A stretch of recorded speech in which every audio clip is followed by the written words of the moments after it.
નમસ્કાર, હું લલિતા સુસાદ જોઈ રહ્યા છો એલકે સ્ટાર ન્યૂઝ ચેનલના સમાચારો વિસ્તારથી જોઈએ. કેન્દ્રીય ગૃહ અને સહકારિતા મંત્રી શ્રી અમિતભાઈ શાહે મુખ્યમંત્રી શ્રી ભૂપેન્દ્ર પટેલની વિશેષ ઉપસ્થિતિમાં સુરતના હજીરા સ્થિત ક્રિપ્કોના 350 કરોડના ખર્ચે પ્રતિદિન 2.5 લાખ લીટર ક્ષમતાના બાયોઇથેનોલ પ્રોજેક્ટનું ખાતમુહૂર્ત કર્યું હતું. કેન્દ્રીય ગૃહ અને સહકારિતા મંત્રી શ્રી અમિતભાઈ શાહે મુખ્યમંત્રી શ્રી ભૂપેન્દ્રભાઈ પટેલની ઉપસ્થિતિમાં સુરતના હજીરા સ્થિત ક્રિપ્કોના 350 કરોડના ખર્ચે પ્રતિદિન 2.50 લાખ લીટર ક્ષમતાના બાયો ઇથેનોલ પ્રોજેક્ટનું ખાતમુહૂર્ત કરતા જણાવ્યું કે ઇથેનોલ મિશ્રણના કારણે ક્રૂડ ઓઇલની આયાતમાં 46,000 કરોડની બચત થઈ છે, જેનો સીધો અર્થ એ છે કે શેરડી, મકાઈ, ડાંગર જેવા પાકોનું ઉત્પાદન કરતા ખેડૂતોના પરિશ્રમના પરિપાક રૂપે આ 46,000 કરોડની રકમ તેમના સુધી પહોંચી છે. સહકારી ક્ષેત્રને પ્રોત્સાહન અને ઓર્ગેનિક ઉત્પાદનોની નિકાસ માટે મલ્ટી સ્ટેટ કોઓપરેટિવ સોસાયટીઓનું નિર્માણ કરાશે, એવી પણ ગૃહમંત્રીશ્રીએ આ પ્રસંગે જાહેરાત કરી હતી.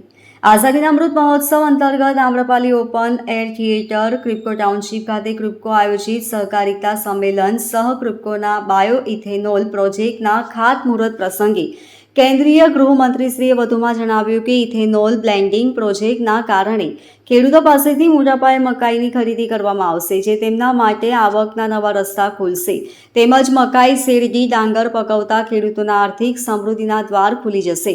વડાપ્રધાનશ્રીએ વર્ષ 2025 સુધીમાં પેટ્રોલમાં 20% ઇથેનોલ સમિશ્રિત કરવાનો લક્ષ્યાંક સેવ્યો છે, ત્યારે આ લક્ષ્યને ફળીભૂત કરવામાં સફળતા મળી છે અને 5 માસ પહેલાં જ અડધો લક્ષ્યાંક એટલે કે 10% ઇથેનોલ મિશ્રણનો લક્ષ્યાંક સિદ્ધ થઈ ગયો છે. એમ જણાવતા ગૃહમંત્રીશ્રીએ પેટ્રોલમાં ઇથેનોલ મિશ્રણની દેશની તિજોરીને વર્ષ 2025 સુધીમાં 1 લાખ કરોડનો ફાયદો થશે તેમ સ્પષ્ટપણે જણાવ્યું હતું. દેશના ગરીબ, પીડિત, વંચિત, શોષિત, દલિત, પછાત સમુદાયને મુખ્ય ધારામાં લાવવાનું એકમાત્ર માધ્યમ સહકારી ક્ષેત્ર છે, એમ જણાવીને ગૃહમંત્રીશ્રીએ કહ્યું કે આત્મનિર્ભર ભારતના અભિયાનને વેગ આપવા માટે દેશના સહકારી સંસ્થાનો ઉદ્યોગોને સસ્ટેનેબલ અને પ્રોડક્ટિવ બનાવવા માટે સતત કામ થઈ રહ્યું છે.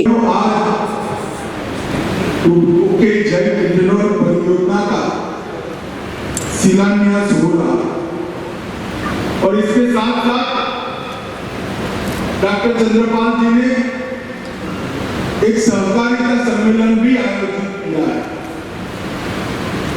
वैसे क्रिप्को ने आज जो शुरुआत की है वो कोऑपरेटिव सेक्टर मोदी जी के पर्यावरण सुधार, कृषकों की आय को, किसानों की आय को दोगुना करना, भारत के विदेशी मुद्रा भंडार का स्तर बढ़ाना और इसके साथ साथ ग्लोबल वार्मिंग की चैलेंज को भी संभालकर अपने प्रयास से कम करने का जो अभियान मोदी जी ने उठाया है, इसी की एक कड़ी है. मैं चंद्रपाल जी को बहुत बहुत बधाई और साधुवाद कि इन्होंने ये जो परियोजना की है वो परियोजना से हजीरा में 2,50,000 लीटर दैनिक क्षमता वाला बायो इथेनॉल संयंत्र स्थापित होगा. मित्रों, ये संयंत्र लगभग 8.25 करोड़ जैव ईंधन का, बायोडीजल का उत्पादन करेगा और इसके साथ साथ लगभग 2.5 लाख मेट्रिक टन मक्का या तो पर्यायी खेत उपजों को, किसान उपजों को एक अच्छा बाजार भी. तो गुजरात में जहां पर ये संयंत्र लागू होता है, वहां आकाश की खेती जहां होती है, उस क्षेत्रों में गुजरात के लगभग 9 जिलों में आज मक्का उनका मुख्य उपज है. किसान मक्का बोकर अपनी आजीविका का पालन करता है और इसके साथ साथ 10 जिले ऐसे और हैं जहां भौगोलिक रूप से हम देखें तो मक्का हो सकता है बड़े इरिगेटेड लैंड. अगर 2.5 लाख मेट्रिक टन मक्का कि संयंत्र अपने आप में खपत करता है तो उससे बहुत बड़ा फायदा, सीधा फायदा गुजरात के किसानों का होगा। जो मक्का खाने के काम में आता है इससे भी इथेनॉल बनेगा, मगर खाने के काम के मक्का को अलग निकाल दे तो खराब गुणवत्ता वाले दाने, चूहों और कीटकों से प्रभावित दाने, पानी से सिल जाने वाले दाने, कई प्रकार का मक्का जो आप फेंक देना पड़ता है, वो मक्का भी इस संयंत्र में ईंधन बनाकर मल्टीपर्पज बहुआयामी फायदा देश के अर्थतंत्र को देगा। मित्रों, जब मैंने कहा खराब दाने निकलते हैं, पानी से स्कूल जाते हैं, चूहों और कीटक उसका नुकसान कर देते हैं, तो किसान निराश हो और दूधों का ये संयंत्र वो निराश किसानों के जीवन में एक नई आशा का संचार करेगा, इसका मुझे विश्वास। इसके साथ साथ जैसे चंद्रपाल जी ने बताया, कपास की खंडल, मूंगफली के छिलके, अरहर की खंडल, अरंडी की खंडल, खोई, इस प्रकार के अनेक जो उत्पाद है जिसका आज कोई उपयोग नहीं हो सकता, जिससे किसान को कोई आर्थिक फायदा नहीं हो सकता, वो सारी चीजें भी यहाँ से इथेनॉल बनाएगी। ये चीजों से इथेनॉल बनेगा, पेट्रोल और डीजल का विकल्प बनेगा, पर्यावरण को संभालेगा, और क्योंकि इतना पेट्रोल आयात कम करना पड़ेगा, हमारे विदेशी मुद्रा भंडार को भी वो सक्षम करेंगे। इनको की इथेनॉल परियोजना ड्राई डिजिटल ग्रेन्स नामक उच्च प्रोटीन युक्त पशु चारा भी इथेनॉल बनाने के बाद जो कचरा बचता है उसे पशु चारा के लिए भी रॉ मटेरियल मिलेगा। मुर्गी पालन और मत्स्य पालन का भी रॉ मटेरियल वहीं से मिलेगा। और हम सब जानते हैं पशुपालन के क्षेत्र में अमूल के सहयोग से गुजरात ने देश के सारे रिकॉर्ड तोड़ दिए हैं। 60,000 करोड़ रुपए का दूध का उत्पादन अकेला गुजरात। अगर उसके पशुओं के चारे के लिए उच्च प्रोटीन युक्त ये जो राइट डिजिटल ग्रेन्स मिलेंगे, इससे मुझे भरोसा है कि पशुपालन को भी काफी इसका अप्रत्यक्ष फायदा होगा। मित्रों, मैं आप सबका ध्यान भारत के पेट्रोलियम परिदृश्य पर डालना चाहता हूं, जिसको एक ग्रिडको का बायोडीजल प्लांट और इसके साथ देश भर में मोदी जी की पॉलिसी के कारण अनेक ऐसे प्लांट निकल रहे हैं जो इथेनॉल का उत्पादन करें। इसके बहुआयामी फायदे को समझने के लिए हमें भारत के पेट्रोलियम परिदृश्य को समझना होगा। 2011-12 में भारत कच्चे तेल का आयात 172 MMT करता था और 2021-22 में एक दशक के बाद 172 से बढ़कर 212 MMT करता है। और कच्चे तेल के आयात पर हमारी निर्भरता 83% से बढ़कर 88%। क्योंकि अगर विकास करना है तो ऊर्जा के क्षेत्र में कच्चे तेल के महत्व को हम सब जानते हैं, मगर आयात कम करनी, आत्मनिर्भर होना है तो इसका एक और भी रास्ता है। क्योंकि आज हमारे देश का 9 लाख करोड़ रुपए का विदेशी मुद्रा भंडार सिर्फ कच्चे तेल के आयात से आता है और हमें काफी दिक्कतें आती हैं। Bureau report LK star news Surat. Surat શહેરમાં આવેલા રાંદેર વિસ્તારના બંધ મકાનમાં તસ્કરો ત્રાટક્યા હતા અને રૂપિયા 9.89 લાખની ચોરીને અંજામ આપી ફરાર થઈ ગયા હતા. સુરત શહેરના રાંદેર વિસ્તારમાં આવેલા ગોકુળ રો હાઉસમાં રહેતા શર્મા દંપતી નોઈડામાં રહેતા તેમના પુત્રના ઘરે રહેવા માટે ગયું હતું. આ સમય દરમિયાન તેમનું મકાન અહીં બંધ હતું. આ તકનો લાભ અજાણ્યા ચોરી સમય ઉઠાવ્યો હતો. તસ્કરોએ બંધ મકાનના મુખ્ય દરવાજાનો નકુચો તોડી અંદર પ્રવેશ્યા હતા અને બેડરૂમમાં તિજોરીમાંથી રોકડા 50,000 અને દાગીના મળી કુલ રૂપિયા 9,89,000ની મત્તા ચોરી કરી ફરાર થઈ ગયા હતા. આ બનાવની જાણ થતાં રાંદેર પોલીસ દોડતી થઈ ગઈ હતી. રાંદેર નજીક આવેલા રામનગર સ્થિત સરકારી વસાહતની સામે ગોકુળ રો હાઉસમાં રહેતા અને સિંચાઈ ખાતાના નિવૃત્ત એન્જિનિયર અશોક કુમાર કાલચરણ શર્મા અને તેની પત્ની ગત તારીખ 6 સપ્ટેમ્બરના રોજ નોઈડા ખાતે રહેતા તેમના દીકરા વિક્રમના ઘરે ગયા હતા. તે દરમિયાન તેમના બંધ મકાનને તસ્કરોએ નિશાન બનાવ્યું હતું. મુખ્ય દરવાજાના નકુચો તોડીને અંદર ત્રાટકેલા તસ્કરો બેડરૂમના કબાટની તિજોરીમાં હાથ ફેરો કરી ફરાર થઈ ગયા હતા.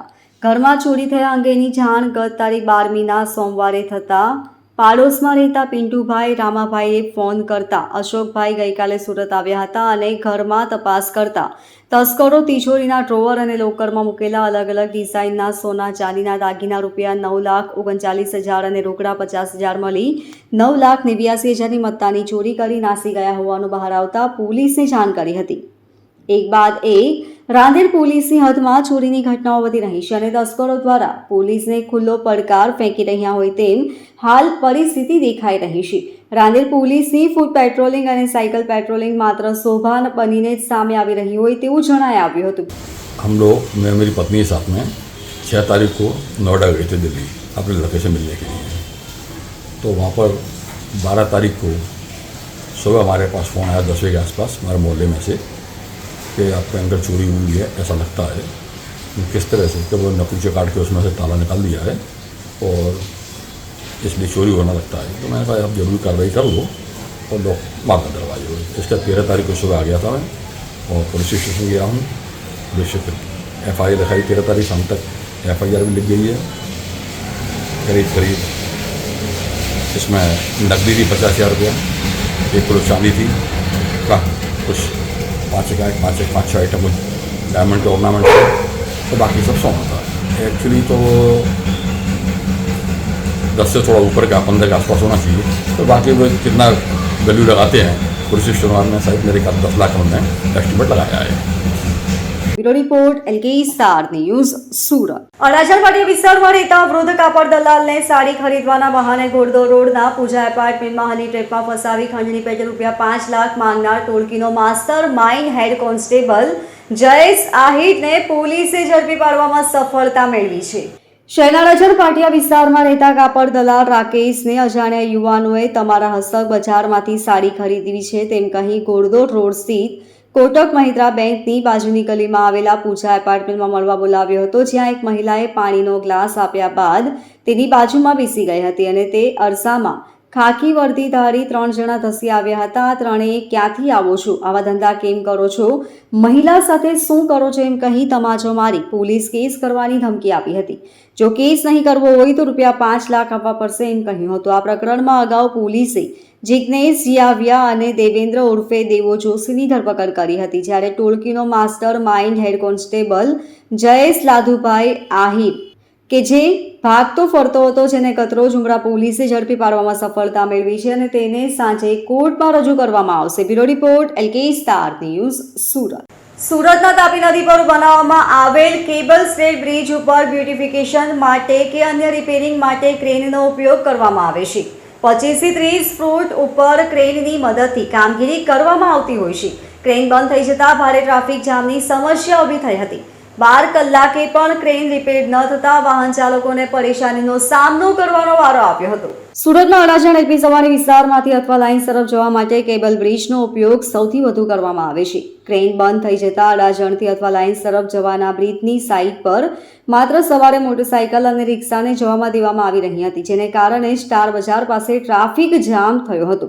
કેબલ બ્રિજ ઉપર ક્રેનની મદદથી રિપેરિંગની કામગીરી પણ ચાલતી હતી. દરમિયાન ક્રેન બંધ થઈ જતા કારીગર પણ કલાકો સુધી ઉપર અટકી રહ્યો હતો. રોજના કેબલ બ્રિજ ઉપરથી હજારો વાહનો પસાર થાય છે. સવારે કામકાજે જતા લોકો મોટી સંખ્યામાં એલપી સવાણી પાલ તરફથી કેબલ બ્રિજનો ઉપયોગ કરતા હોય છે. કેબલ બ્રિજ ઉપરથી સવારે કારને પસાર થવા દેવામાં આવી ન હતી.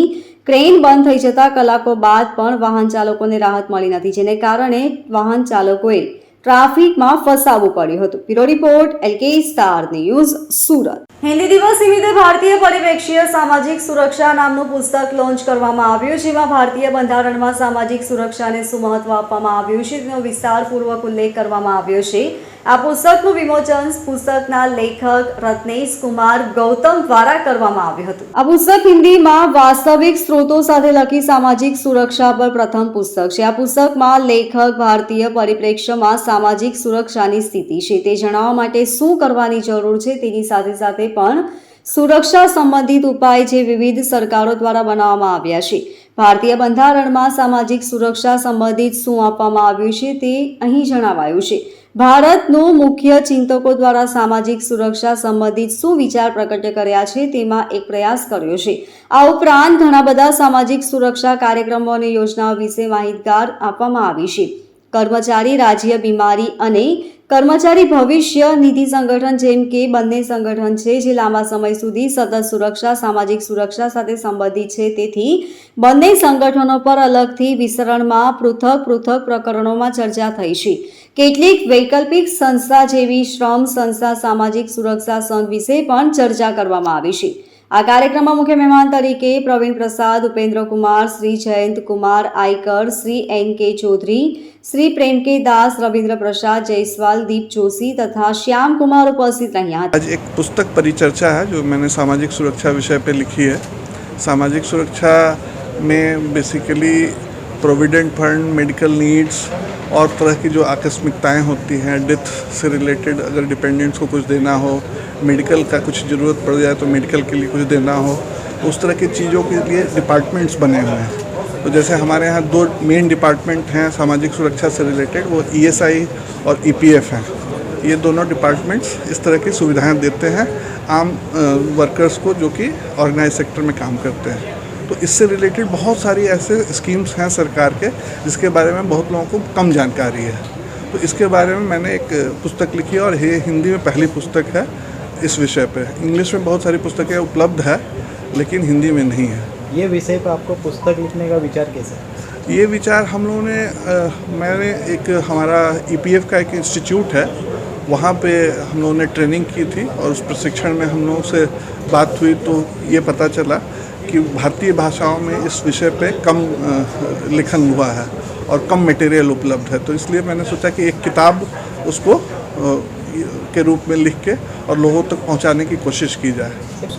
करीब 2 साल लगा मुझे और उसके पहले मैंने इसके बारे में सोचा था, लेकिन कोरोना के टाइम में इसकी ज़रूरत बहुत ज़्यादा महसूस हुई जब मेडिकल नीड्स सब लोगों के सामने खड़े हुए थे. बहुत सारे लोगों का रोज़गार का दिक्कतों का सामना करना पड़ रहा था. तो उस समय मुझे पुरानी बात याद आ गई कि जिसके बारे में मैंने सोचा था. तो उस समय थोड़ा समय भी मिला और मैंने इस पर काफ़ी रिसर्च किया, इस पर लिखा और फिर अभी आज आप लोगों के सामने ये पुस्तक क्या है. मैसेज लोगों को दोगे पुस्तक के? मैं चाहता हूँ कि सरकार की बहुत सारी स्कीम हैं सामाजिक सुरक्षा से रिलेटेड. करीब 600 से 700 स्कीम्स हैं पूरे भारत में. विभिन्न राज्य सरकारों का अलग स्कीम है, केंद्रीय सरकार का अलग स्कीम है. तो लेकिन फिर भी मेन स्कीम 25-30 है. अगर उसके बारे में भी लोगों तक जानकारी पहुँचे और जो एम्प्लॉयर्स होते हैं जो हमारे उद्योगपति होते हैं वो लोग अपने एम्प्लॉयज़ का ख्याल रखें और ख्याल रखने के मामले में मेनली सामाजिक सुरक्षा अगर दें और अपने एम्प्लॉयज़ को अपने मेडिकल नीड्स, अपने प्रोविडेंट फंड की ज़रूरतें वो सब पूरा करवाएं. तो यही मेरा संदेश है कि मैं चाहता हूं कि सब तक ये बात पहुंचे. Bureau report LK star news, Surat. ગુજરાતમાં રાજકીય સમીકરણો બદલાઈ શકે તેમ સતત અનેક પાર્ટીઓ પોતાની રીતે ધરખમ બતાવી રહી છે. જ્યાં સુરત ખાતે પધારેલા બિહારના સાંસદ અને રામવિલાસ પાસવાનના પુત્ર ચિરાગ પાસવાને યુવાનોની પાર્ટી કહી સભાને સંબોધી હતી. ગુજરાતમાં રાજકીય ઉથલપાથલ વચ્ચે LJP રામવિલાસના રાષ્ટ્રીય અધ્યક્ષ કમ સાંસદ ચિરાગ પાસવાને રાજ્યમાં ચૂંટણીનો મોટો દાવો કર્યો છે. જ્યાં એક પ્રેસ કોન્ફરન્સને સંબોધતા તેમણે પણ કહ્યું કે LJP રામવિલાસ ચૂંટણીની તૈયારી કરી રહી છે. જ્યાં મીડિયા કર્મચારીઓને સંબોધિત કરતી વખતે તેમણે સીએમ નીતિશ कुमार पर આકરા પ્રહારો કર્યા હતા। कार्यकर्ता नेता साथियों के साथ वो गुजरात में रहे, सुख दुख में वो उनके साथ खड़े रहे, उसी भूमिका को मैं आगे लेकर जाना चाहता हूँ। गुजरात के हर सुख दुख में उनके साथ खड़ा हूँ, अपने नेता के विचारों को, उनके सपनों को पूरा करने का मैं प्रयास कर रहा हूँ। और इसी उद्देश्य के साथ हम लोगों ने फैसला भी लिया है कि हम लोग आगामी विधानसभा का चुनाव हम लोग लड़ेंगे और उसी के मद्देनज़र निरंतरता में यहाँ से पार्टी के कार्यक्रम आयोजित किए जाएंगे। 1 तारीख को गोधरा में, संभवतः 10 अक्टूबर के आसपास दूसरा कार्यक्रम हम लोग का अहमदाबाद में या राजकोट में या अलग अलग जगहों पे इसी तरीके से कार्यक्रम चलेगा। और ये पूरी तरीके से ये जिम्मेदारी स्टेट यूनिट को दी गई है कि प्रत्याशियों का चयन करके पार्टी किस तरीके से और किस रणनीति पे चुनाव लड़ेगी, इन तमाम बातों की जानकारी स्टेट यूनिट के माध्यम से केंद्रीय संसदीय बोर्ड को भेजी जाएगी और उसके बाद औपचारिक ऐलान किया जाएगा। भाई जैसा मैंने कहा कि अधिकांश सीटों पर लड़ने की हम लोग की तैयारी है, बट हाँ कुछ जगहों पर गठबंधन की भी बातचीत चल रही है, जो कि पूरी जिम्मेदारी स्टेट यूनिट हमारे प्रदेश अध्यक्ष पंकज रामानुज और इनकी टीम के ऊपर छोड़ी गई है। अगर कुछ दलों के साथ गठबंधन होता है तो सूरत में क्या संख्या होगी वो जल्द आप लोग के साथ साझा की जाएगी। भाई जैसा मैंने कहा, मैं बिहार से आता हूँ और एक बड़ी आबादी यहाँ पर बिहारियों की भी है, जिनकी सुनवाई कई बार उस तरीके से नहीं होती जो अपेक्षा रखी जाती है। ना बिहार की सरकार उनकी बातों को उस तरीके से सुनती है, ना यहाँ पे उनको उस तरीके से सुनवाई के अवसर मिलते हैं जो अपेक्षा वो रखते हैं। ऐसे में हम लोग का प्रयास रहेगा और मेरे नेता और हमारी पार्टी की भी नीति यही रही है कि हम लोगों ने हमेशा समाज के ऐसे वर्ग जो कि आज़ादी के 75 साल के बाद भी मुख्य धारा के साथ नहीं जुड़ पाए, आज भी आप समाज में देखें तो 2 वर्ग के लोग हैं, एक अमीर है, दूसरा गरीब, और इस गरीब में हर जात पात धर्म मजहब के लोग हैं। સમગ્ર કાર્યક્રમને સફળ બનાવવા માટે જનશક્તિ પાર્ટીના સુરત અધ્યક્ષ એવા ઓમપ્રકાશ ઝા અને પાર્ટીના કાર્યકર્તાઓ દ્વારા માનનીય સાંસદ શ્રી એવા રાષ્ટ્રીય ઉપાધ્યક્ષ ચિરાગ પાસવાનનું સ્વાગત સુરત શહેરના ફૂલવાડી પાસે આવેલ કોમ્યુનિટી હોલમાં કરાયું હતું, જ્યાં ઓમપ્રકાશ ઝા અને પાર્ટીના દરેક સન્માનીય કાર્યકર્તાઓએ મળી તેઓનું ભવ્યથી અતિ ભવ્ય સ્વાગત કર્યું હતું અને પોતાની પાર્ટીનો પરચમ લહેરાવ્યો હતો।